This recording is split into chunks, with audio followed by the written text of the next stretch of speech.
बिस्मिल्लाहिर्रहमानिर्रहीम अस्सलामु अलैकुम। मैं हूं प्रोफेसर डॉक्टर ताहिर अब्बास और आप देख रही हैं डॉक्टर ताहिर टॉक्स। आज के इस पॉडकास्ट में हमारे साथ एक ऐसी मेहमान शख्सियत मौजूद हैं जो किसी तारुफ की मोहताज नहीं हैं। हज़ार हा तलबा व तालिबात को रोशनी तकसीम करने वाली मुअल्लिमा, मेरी मुराद मोहतरमा प्रोफेसर डॉक्टर फ़ज़ीलत बानो साहिबा। इनका तारुफ कुछ इस तरह से है कि doctor Fazeelat Bano basically Minhaj university Lahore में हेड ऑफ़ डिपार्टमेंट के फ़राइज़ सर अंजाम दे चुकी हैं। इसके अलावा farmer head department of Urdu में भी अपनी खिदमत सर अंजाम दी हैं। डायरेक्टर रहमान फाउंडेशन लाहौर, उसके बाद प्रेसिडेंट अफवाह वोमेन विंग, उसके बाद जनरल सेक्रेटरी चिल्ड्रन लिटरेचर, फिर उसके बाद इंचार्ज वीमेन विंग बज़्म किताब दोस्तान, फिर उसके बाद incharge women wing British Arts Council और member Pakistan federal council of columnist. आपकी शख्सियत को अल्लाह ताला ने कमाल उरूज अता कर रखा है। आपका लहजा इंतहाई खूबसूरत है। आप जब भी बात करती हैं हमेशा खैर ही की बात करती हैं। मैंने तकरीबन कोई 20 के करीब आपकी शख्सियत के हवाला से और माशरती मसाइल के हवाला से, फिर तलबा के जो मसाइल हैं उस हवाला से कोई 20 के करीब मैंने पॉडकास्ट के ये सवालात तरतीब दिए थे। मैंने वो सारे के सारे सवालात आपकी शख्सियत तक जो है वो भेजे और आपने बड़ी मोहब्बत के साथ, बड़ी रखीस कल्बी के साथ और बड़ी जाँफशानी के साथ आपने इन तमाम सवालात को एक जैसे समंदर को कूज़े में बंद करना होता है, आपने इन तमाम सवालात के जवाब दिए। आप इस पूरी वीडियो में आप इनके जवाबात को तवज्जो के साथ सुनिएगा भी। इंशाअल्लाह आपको सीखने का बहुत कुछ मौका मिलेगा। लेकिन मैंने सवालात क्या-क्या किए हैं वो मैं अब आपको बता देता हूँ। सवाल जो था आपकी शख्सियत से वो ये था पहले तो मैंने आपके तारुफ़ के हवाले से पूछा है कि आपका बेसिकली तारुफ़ क्या है? आप खुद कौन हैं? आप क्या कर रहे हैं और क्या करना चाहते हैं? इसके ऊपर आपने कमाल मोहब्बत के साथ जवाब दिया।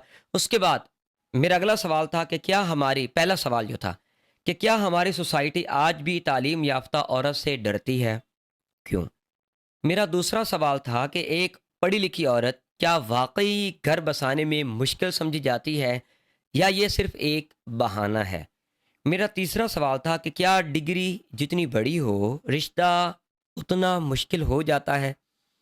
उसके बाद मेरा चौथा सवाल, क्या हमारे यहाँ बेटी को पढ़ाने का मकसद वाक़ई तालीम है या सिर्फ़ अच्छा रिश्ता है? मेरा पाँचवाँ सवाल था कि क्या एक कामयाब मर्द के अना ईगो के लिए ख़तरा बन जाती है? मेरा छठा सवाल था कि क्या शादी के बाद औरत की तालीम को रोक देना एक खामोश जुल्म नहीं है? सातवां सवाल, क्या हमारे मुआशरे में आज भी ज़्यादा पढ़ी लिखी औरत जो होती है वो ओवर क्वालिफाइड समझी जाती है? उसके बाद क्या वालदैन वाकई खुद अपनी बेटी की कामयाबी से खौफज़दा होते हैं? उसके बाद मेरा अगला सवाल था कि क्या एक मजबूत औरत को मुश्किल औरत का लेबल देना ये इंसाफ है? उसके बाद 11वां सवाल था कि क्या मर्द वाकई एक इंटेलिजेंट औरत को लाइफ पार्टनर के तौर पर कबूल करने के लिए तैयार हैं? 12वां सवाल था कि क्या हमारे तालीमी निज़ाम या तालीमी इदारे सिर्फ डिग्री दे रहे हैं या उसके लिए वो सोच भी बदल रहे हैं?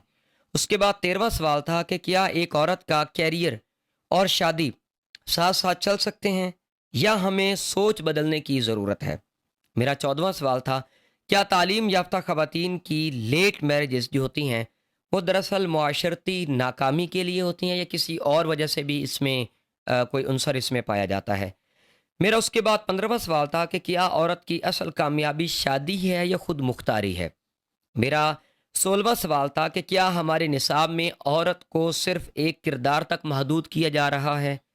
17वां सवाल था कि क्या वर्किंग वीमेन को आज भी घर तोड़ने वाली सोच से देखा जाता है? क्या एक औरत को कामयाब होने के लिए मर्द से ज़्यादा कुर्बानियाँ देना पड़ती हैं? क्या हम बेटियों को मजबूत बना रहे हैं या सिर्फ बर्दाश्त करना सिखा रहे हैं?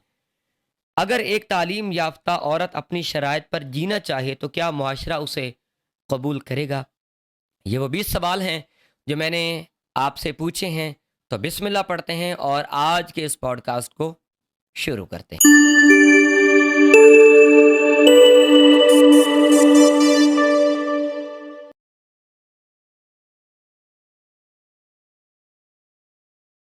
वालेकुम अस्सलाम। डॉक्टर ताहिर अब्बास साहब, आप माशाल्लाह एक बहुत अच्छा प्रोग्राम तरतीब दे चुके हुए हैं और आपके ये पॉडकास्ट जो हैं मालूमात भी फ़राहम कर रहे हैं और एक तरह से अदब की खिदमत भी कर रहे हैं। तो मैं आपकी बहुत शुक्रगुज़ार हूँ कि आपने मुझे भी अपने इस प्रोग्राम में दावत दी और आपने जो सवालात भेजे हैं, आपके तमाम सवालात नहायत अहम और हमारे मुआशरे के हसास पहलुओं को उजागर करते हैं। तो आपके सवालात के जवाब देने से पहले मैं अपने बारे में कुछ थोड़ा सा बताऊंगी कि मेरी इब्तदाई तालीम उकाड़ा की है और मेरी पैदाइश भी उकाड़ा से। मेरे वालिदैन इंडिया से हिजरत करके पाकिस्तान आए थे। मेरे नाना और मेरे 5 मामू और मेरे वालिद साहब सब ये रेलवे मुलाजिम थे और जब पाकिस्तान बना तो ये सब ट्रांसफ़र होकर कोई 2-3 महीने पहले ही पाकिस्तान बनने से पहले ये पाकिस्तान में आ गए। मेरे वालिद साहब की पहली ट्रांसफ़र जो हुई वो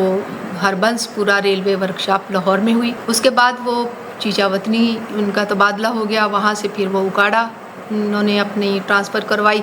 तो फिर बाकी ज़िंदगी जो थी वो उन्होंने उकाड़ा में गुजारी, वहीं फिर उनका इंतकाल हुआ। तो मेरी पैदाइश उकाड़ा की है, मेरी इब्तदाई तालीम भी उकाड़ा की है।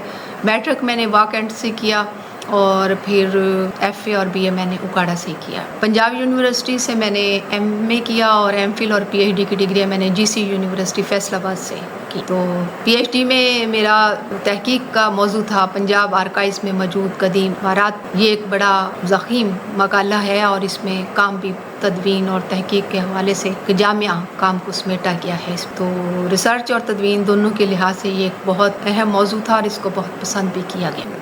यूनिवर्सिटियों में पढ़ाने का आगाज़ किया तो उससे पहले मेरी गवर्नमेंट मुलाजमत थी, तो मैं डिस्ट्रिक्ट फैसिलिटेटर रही। हमारी गवर्नमेंट ऑफ एजुकेशन कह लें, मिनिस्ट्री ऑफ एजुकेशन के तहत एक बहुत रिच एनजीओ काम करती थी जर्मनी की। तो उन्होंने मुझे गवर्नमेंट से हायर किया हुआ था, तो उनके साथ मिलके मैं काम करती रही। इसी दौरान जब मेरी पीएचडी हो गई तो फिर मैंने यूनिवर्सिटी में पढ़ाना शुरू किया। तो आगाज़ मैंने यूनिवर्सिटी ऑफ लाहौर ने सरगोदा कैंपस खोला, तो वहाँ मैंने एमफिल का आगाज़ किया। मेरे साथ और डॉक्टर्स भी थे, वो बड़ा कामयाब तजुर्बा रहा। एमफिल करवाया, उर्दू चूँकि मेरा डिपार्टमेंट था तो शोबा उर्दू वहाँ शुरू हुआ। उसके बाद मंडी बहाउद्दीन में हमारे जीसी लाहौर वालों ने इनके साथ इल्हाक था, तो वहाँ एमफिल का आगाज़ हुआ। तो वहाँ मैंने एमफिल की क्लासेस शुरू करवाई और वो भी मेरा बहुत अच्छा कामयाब तजुर्बा रहा। उसके बाद सरगोदा यूनिवर्सिटी ने मंडी हाफिज़ाबाद में एमफिल की क्लासेस का आगाज़ किया, तो वहाँ भी फिर सेटअप शुरू करवाया, HEC का विज़िट करवाया, लाइब्रेरी सेट करवाई। तो इसी दौरान फिर मैंने मिनहाज यूनिवर्सिटी लाहौर में पढ़ाना शुरू किया। पिछले 10-11 साल से मैं मिनहाज यूनिवर्सिटी में पढ़ा रही। इसके साथ साथ मेरी दीगर अदबी सरगर्मियाँ भी जारी रहती हैं। मैं अफवा आल पाकिस्तान राइटर्स की ख़वातीन विंग की सदर हूँ, बज़्म किताब दोस्तां की ख़वातीन विंग की सदर हूँ, अकेडमी अदबियात इत्फ़ाल की जनरल सेक्रेटरी हूँ और ब्रिटिश आर्ट्स कौंसिल उकाड़ा की ख़वातीन विंग की इंचार्ज हूँ। तो इस तरह के कई काम जो दूसरे हैं, अदबी सरगर्मियाँ वो चलती रहती हैं। तो ज़्यादा काम मेरा लिखने पढ़ने का ही है। मेरी अब तक 8 किताबें पब्लिश हो चुकी हैं, जिसमें बच्चों का अदब जो है वो ख़ास मेरा मैदान है। तो बच्चों के अदब पे, बच्चों की कहानियों पे किताबें शाया हो चुकी हुई हैं और ये मेरी कहानियाँ भी इनाम याफ्ता हैं और मेरी किताबें भी इनाम याफ्ता हैं। तो मौका मिला तो ये किताबें आपको भी पेश करूँगी और देखिएगा, राय दीजिएगा।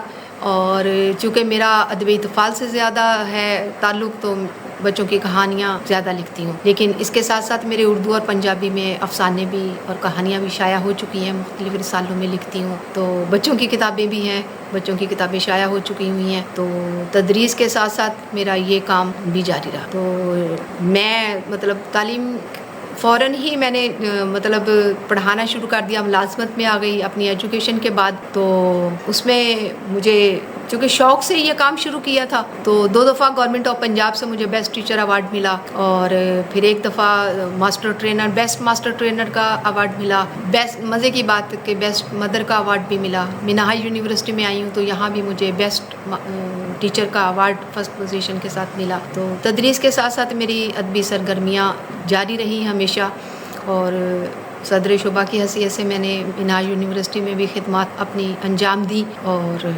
ये काम अब तक रिसर्च के हवाले से भी मैं बताऊं कि मैं 100 से ज़्यादा एमफिल, पीएचडी और BS के मकालाजात लिखा चुकी हूँ और मेरे अपने भी कोई 150 के करीब आर्टिकल्स शाया हो चुके हैं और किताबें इसके अलावा हैं। अब आपके सवालात की तरफ आते हैं कि अच्छे रिश्ते जो हैं लड़कों के, जाहिर है कि वो अपने बराबर की हम पल्ला लड़कियां तलाश करते हैं, तो उसके लिए फिर डिग्री का होना भी ज़रूरी है। तो वो वक्त तो अब गुजर गया कि आपको कोई ग्रेड 17 में 18 में भी कोई मैट्रिक पास लड़की से शादी करता हुआ नज़र आएगा। अब ऐसा नहीं होता। तो लोगों की दोनों तरह की सोच है कि लड़की पढ़ भी जाए और उसका रिश्ता भी अच्छी जगह हो जाए। आपका अगला सवाल है कि क्या एक कामयाब औरत मर्द की अना यानी उसकी ईगो के लिए ख़तरा बन जाती है? तो इसका जवाब पहले सवाल में ही है कि हर जगह तो खुले दिलो दिमाग के मर्द नहीं होते, लेकिन यहाँ थोड़ी सी तंग दिली या तंग नज़री आ जाती है। तो वहाँ वाकई औरत का आगे बढ़ना, उसका तालीम याफ्ता होना या बाज़ सूरतों में उसका ज़्यादा दौलतमंद होना या बहुत ज़्यादा खूबसूरत होना, ये चीज़ें कभी कभी मर्द को एहसास कमतरी का शिकार कर देती हैं। तो जो कमज़ोर ज़हनियत के लोग होते हैं या ज़्यादा बाशऊर नहीं होते, तो वो तो बहुत ख़तरा महसूस करते हैं, लेकिन जो बाशऊर मर्द होते हैं वो बल्कि इस बात पे फ़ख्र महसूस करते हैं। बीवी का खूबसूरत होना, बीवी का दौलतमंद होना, बीवी का तालीम याफ्ता होना एक आला ज़र्फ़ और खुले दिलो दिमाग मर्द के लिए बहुत काबिल फ़ख्र बात है। आपका अगला सवाल है कि क्या शादी के बाद औरत की तालीम को रोक देना एक खामोश जुल्म नहीं है? बिल्कुल जुल्म है, खामोशी नहीं, ये तो चीखता चलाता जुल्म है, क्योंकि ये औरत के बुनियादी हकूक़ में से है कि औरत को तालीम हासिल करने का मौका जब यहाँ और जिस उम्र में भी मिले तो उसे देना चाहिए, ये मौका, उसे ये हक मिलना चाहिए। मेरी अपनी सारी तालीम शादी के बाद की है। मेरी कॉलेज लाइफ में ही मेरी शादी हो गई थी। तो मैं तो समझती हूँ कि अगर हालात मुवाफिक हों और आपकी कोई ऐसी मजबूरी भी नहीं है और आप सेहतमंद भी हैं और आप अफोर्ड भी कर सकते हैं, तो औरत को पढ़ने का हक देना चाहिए। शादी के बाद या शादी से पहले ये कोई शर्त नहीं होनी चाहिए। आपने पूछा है कि क्या हमारे मुआशरे में आज भी ज़्यादा पढ़ी लिखी लड़की को ओवर क्वालिफाइड समझा जाता है? हाँ, कुछ तबकात ऐसे हैं, ख़ास तौर पर जो शादी के मामले में ये सोच रखते हैं, लेकिन आहिस्ता आहिस्ता अब ये सोच बदल रही है। लोगों के यहाँ औरत का ओवर क्वालिफाइड होना कुछ ज़्यादा बुरा नहीं रहा। अब मुआशरे की कदरें काफ़ी हद तक बदल चुकी। आपका सवाल है कि क्या वालिदैन खुद अपनी बेटी की कामयाबी से खौफजदा होते हैं? लेकिन अक्सर नहीं, मगर बाज़ वालिदैन माशरती दबाव के बायस फ़िक्रमंद ज़रूर हो जाते, क्योंकि बेटी की कामयाबी बाज़ हालात में बेटों को पीछे छोड़ देती है, और अगर बेटे एहसास कमतरी का शिकार हो जाए तो ये एक नफसियाती सा माहौल घर में क्रिएट हो जाता है। और वालिदैन कभी कभी अगर उस मुआशरे या माहौल के आदी ना हों और वहाँ बेटी अगर ज़्यादा तालीम याफ्ता हो जाए, तो वालिदैन के लिए कई पहलुओं से ये बात ख़तरे का या खौफज़दा होने का बायस बन। आपका सवाल है कि क्या तालीम याफ्ता औरत कंप्रोमाइज़ कम करती है या उसकी सेल्फ रिस्पेक्ट ज़्यादा वो रखती है? तो मेरा ख्याल है कि वो बेजा समझौते कम करती और अपनी इज़्ज़त नफ्स को ज़्यादा तरजीह देती है, और ये एक मुस्बत बात है। ये कोई ऐसी बात नहीं है कि औरत अपनी सेल्फ रिस्पेक्ट ख़त्म कर दे। ये तो तालीम याफ्ता हो या ना हो, दोनों सूरतों में ही औरत को अपनी इज़्ज़त का ख्याल रखना पड़ता है, और होना भी चाहिए। मुआशरे को, फैमिली को, घर के दीगर अफराद को, यहाँ तक कि लाइफ पार्टनर को भी उसकी सेल्फ रिस्पेक्ट का ख्याल होना चाहिए। तो इसमें औरत का पढ़ा लिखा होना या पढ़ा लिखा ना होना कोई मानी नहीं रखता है। औरत इज़्ज़त की मुस्तहिक है, ये उसे मिलनी चाहिए। आपका सवाल है कि क्या एक मजबूत औरत को मुश्किल औरत का लेबल लगा देना इंसाफ है? बिल्कुल भी नहीं। ये तो बहुत बड़ी नाइंसाफ़ी है कि एक औरत जो मुश्किल हालात में, किसी बीमारी में, किसी मुकदमे में या वैसे नामुसाद हालात में अगर वो मजबूत किरदार अदा करती है, तो उसे ये कह दिया जाए कि ये एक मुश्किल औरत है। हरगिज़ भी इंसाफ की बात नहीं है। मुश्किल नहीं, बल्कि ये कहना चाहिए कि वो एक बाशऊर औरत है जो हालात के साथ मुकाबला कर रही है, और हालात के साथ साथ वो अपने बच्चों की अगर कफ़ालत कर सकती है तो कफ़ालत कर रही है। अगर हालात से समझौता करने की ज़रूरत पड़े तो वो समझौता कर रही है।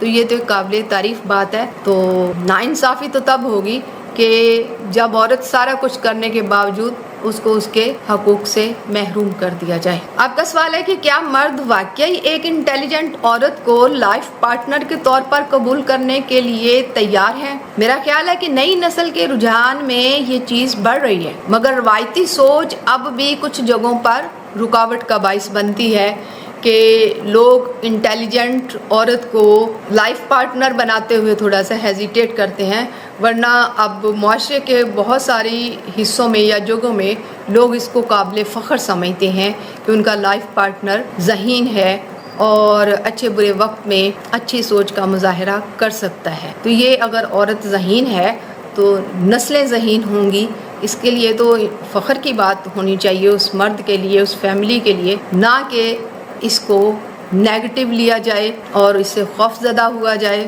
اور عورت کو ذہین سمجھ کر مرد احساس کمتری کا شکار ہو یا کسی نفسیاتی بیماری کا شکار ہو، اسے فخر محسوس کرنا چاہیے۔ آپ کا سوال ہے کہ کیا ہمارے تعلیمی ادارے صرف ڈگری دے رہے ہیں یا سوچ بھی بدل رہے ہیں؟ دیکھیں، لوگ تو ہی ڈگری لینے کے لیے رہے ہیں، تو تعلیمی ادارے بھی ڈگری دے رہے ہیں۔ اب وہ بزنس کے طور پہ تعلیم دے رہے ہیں یا علم کے طور پہ تعلیم دے رہے ہیں، یہ تو سامنے کی بات ہے۔ اس کو ہم نہیں کہہ سکتے کہ لوگ علم حاصل کرنے کے لیے اب کالجوں یا یونیورسٹیوں میں آتے ہیں، تو روزگار کی تلاش ایک حقیقت، تو لوگ ڈگری لینے بھی آ رہے ہیں، اور جب ڈگری لینے کے لیے تعلیمی اداروں کا رخ کرتے ہیں تو ظاہر بات ہے سوچ تو بدلتی ہے۔ تو معاشرہ سوچ بدلنے کے لیے تعلیمی اداروں کا رخ کر رہا ہے، ڈگری لینے کے لیے تعلیمی اداروں کا رخ کر رہا ہے، تو یہ دونوں طرح سے ہی چل رہا ہے۔ کیا ایک عورت کا کیریئر اور شادی 7 سال چل سکتے ہیں یا ہمیں سوچ بدلنے کی ضرورت ہے؟ دیکھیں، کیریئر جو ہے وہ زندگی کے کسی بھی حصے میں بنایا جا سکتا ہے اور وہ ختم بھی ہو سکتا ہے، تو شادی کیریئر کو ختم نہیں کرتی بلکہ کیریئر کو مضبوط بنانے میں اہم کردار ادا کرتی ہے کہ پہلے عورت اکیلی ہوتی ہے اور پھر اس کے ساتھ ایک ساتھی ہوتا ہے، تو کیریئر بنانے میں اسے مدد ملتی ہے۔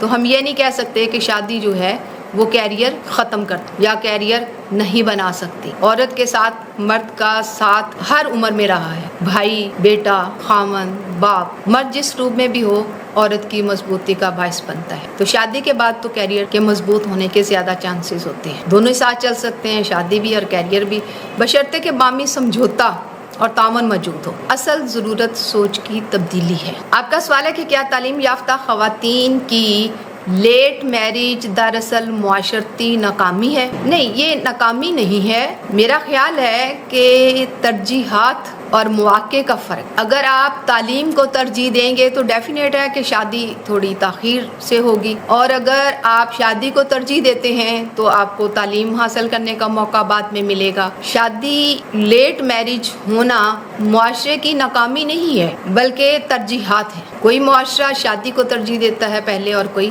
تعلیم، تو ہمارے ہاں یہ دونوں رویے چل رہے ہیں۔ بعض قبیلوں، بعض فیملیوں، بعض خاندانوں، بعض علاقوں میں تعلیم کو اہم سمجھا جاتا ہے اور بعض میں شادی کو۔ آپ نے پوچھا ہے کیا عورت کی اصل کامیابی شادی ہے یا خود مختاری؟ اصل کامیابی اس کی اپنی پسند اور خود مختاری، پسند اور خود مختاری، چاہے وہ شادی شدہ ہو یا وہ غیر شادی شدہ ہے، دونوں ہی صورتوں میں عورت کو اس کی لمٹ میں رہ کے خود مختاری بھی ملنی چاہیے اور کامیابی۔ آپ نے پوچھا کہ کیا ہمارے نصاب میں عورت کو صرف ایک کردار تک محدود کیا جا رہا ہے؟ ہاں، کچھ حد تک، مگر اب نصاب میں بھی بہت ساری بہتری آ چکی۔ اب مزے کی بات یہ ہے کہ ہمارے ہاں نصاب عورت یا مرد کو دیکھ کے نہیں بنایا جاتا، وہ دونوں اکٹھے ایک ہی نصاب پڑھتے ہیں، حالانکہ ایسا ہونا چاہیے۔ عورت کی فزیک، اس کی ڈیمانڈ، اس کی سوچ، اس کے خیالات، اس کے فرائض الگ ہیں، تو نصاب بھی الگ ہونا چاہیے، لیکن بدقسمتی سے ہمارے ہاں مرد اور عورت دونوں کو ایک ہی نصاب پڑھایا جا رہا ہے، اور اب سننے میں آ رہا ہے کہ اب اس میں بہتری کی کوششیں کی جا رہی ہیں۔ آپ نے پوچھا ہے کہ کیا ورکنگ وومن کو آج بھی گھر توڑنے والی سوچ سے دیکھا جاتا ہے؟ جی، کچھ قدامت پسند حلقوں میں یہ سوچ کسی حد تک ہے، اگرچہ بدل رہی ہے، تبدیل ہو رہی ہے، لیکن اب بھی یہی سمجھا جاتا ہے کہ جو عورت ورکنگ وومن ہے اس کی سوچ یہ ہوتی ہے چونکہ وہ خود کما سکتی ہے، خود گھر چلا سکتی ہے، تو اسے شاید لائف پارٹنر کی ضرورت نہیں ہے۔ اب یہ چیز ہوتی ہے پرسنٹیج پہ، 30-70، میں بھی 70% کی سوچ یہ نہ ہو، 30 کی ہو، لیکن ہم لیبل 100% پہ لگا دیتے ہیں۔ کچھ ایک دو عورتیں ہو سکتی ایسی ہوں لیکن موسٹلی عورتیں جو ہیں وہ اپنا گھر بنانے کے لیے ہی ورک کرتی ہیں. اپنی ذات کے لیے تو شاید اتنا نہ ہو، لیکن موسٹلی میں نے دیکھا ہے اکثریت ایسی ہے کہ جو گھر چلانے کے لیے ہی اپنا ورک کرتی ہیں، ملازمت کرتی ہیں، گھر سے باہر نکلتی ہیں. آپ کا سوال ہے کیا ایک عورت کو کامیاب ہونے کے لیے مرد سے زیادہ قربانیاں دینی پڑتی ہیں؟ جی بلا شبہ، گھر اور پیشہ دونوں کی بہت زیادہ ذمہ داریاں ہوں، اور اگر دونوں کو لے کے چلنا ہے تو وہ مرد سے زیادہ قربانیاں دیتی ہے، گھر بھی چلاتی ہے، بچے بھی سنبھالتی ہے، ملازمت بھی کرتی ہے، اور پھر معاشرے کے ساتھ اس کے جو تعلقات ہوتے ہیں وہ اس کو بھی نبھاتی ہے. تو مرد تو پھر صرف کما کے لا کے دینے والا ایک کردار بنتا ہے، لیکن عورت کے ذمے بہت ساری ذمہ داریاں ہوتی ہیں جن کو وہ نبھاتی. آپ نے پوچھا ہے کیا ہم بیٹیوں کو مضبوط بنا رہے ہیں یا صرف برداشت کرنا سکھا رہے ہیں؟ نہیں، ابھی تک تو ہم صرف برداشت کرنا سکھا رہے ہیں. مضبوط ان معاشروں میں بنایا جاتا ہے یہاں مرد بہت زیادہ ظرف کا مالک ہو، بہت زیادہ تعاون کرنے والا ہو. ابھی تک تو یہی رویہ ہے کہ یہی سمجھایا جاتا ہے کہ یہاں تک ہو سکے برداشت کرو، صبر کرو، اور اب تک عورت اسی سٹیج پہ ہے یہاں سے عورت نے اپنی زندگی کا آغاز کیا. ہم ہر زمانے میں، ہر معاشرے میں یہی دیکھتے آئے ہیں کہ عورتیں برداشت کرتی آئی ہیں، برداشت کر رہی ہیں، اور شاید یہ ایک ایسی چیز ہے جو شاید کبھی بھی نہ بدلے، مستقبل میں بھی نہ بدلے. وہ مضبوط ہونے کے باوجود بھی عورت کو بہت کچھ برداشت کرنا پڑتا ہے اور پڑے گا. آپ کا آخری سوال ہے کہ اگر ایک تعلیم یافتہ عورت اپنی شرائط پر جینا چاہے تو کیا معاشرہ اسے قبول کرتا ہے؟ ابتدائی طور پر تو مزاحمت ہو سکتی ہے، مگر وقت کے ساتھ ساتھ معاشرہ ایسی خواتین کو بھی قبول کرتا ہے اور پھر ان سے کچھ سیکھتا بھی ہے. یعنی شروع میں، آغاز میں ہر رویہ جو ہے وہ تھوڑی سی سپیس مانگتا ہے. ایک دم سے کوئی بھی معاشرہ نہ تو عورت کی تعلیم کو برداشت کرتا ہے، نہ اس کی آزادی کو، نہ اس کی خود مختاری کو، اور یہی حال فیملیز کا اور خاندان اور قبیلوں کا ہوتا ہے. لیکن وقت کے ساتھ ساتھ تبدیلیاں بھی آتی ہیں، انقلاب بھی آتا ہے. پہلے مرد کی سوچ بدلتی ہے، پھر معاشرے کی سوچ بدلتی ہے. اصل میں جب تعلیم یافتہ عورت اپنی اولاد کی تربیت کرتی ہے تو وہ سمجھو ایک آنے والا مرد تیار کرتی ہے. وہ اس مرد کو ایک سوچ دیتی ہے جس میں آزادی بھی ہوتی ہے، خود مختاری بھی ہوتی ہے، عورت کی سیلف رسپیکٹ بھی ہوتی ہے، عورت کا احترام بھی ہوتا ہے، عورت کے جو فرائض ہیں ان کے بدلے میں اس کے جو حقوق ہیں ان کو بھی پورا کرنے کی تعلیم دی جاتی ہے. تو ہمارا جو آنے والا مرد ہے وہ چونکہ تعلیم یافتہ عورت تیار کر رہی ہے، تو اس لیے ہمیں ایک اچھے مستقبل کی امید رکھنی چاہیے، عورتوں کے حوالے سے بھی اور مردوں کے حوالے سے بھی. تو آنے والا دور چونکہ ترقی یافتہ دور کی جدید ترین شکل ہمارے سامنے لائے گا، تو اس لیے امید ہے کہ اس دور میں کافی بہتری ہمیں نظر آئے گی. بہت شکریہ. اللہ حافظ.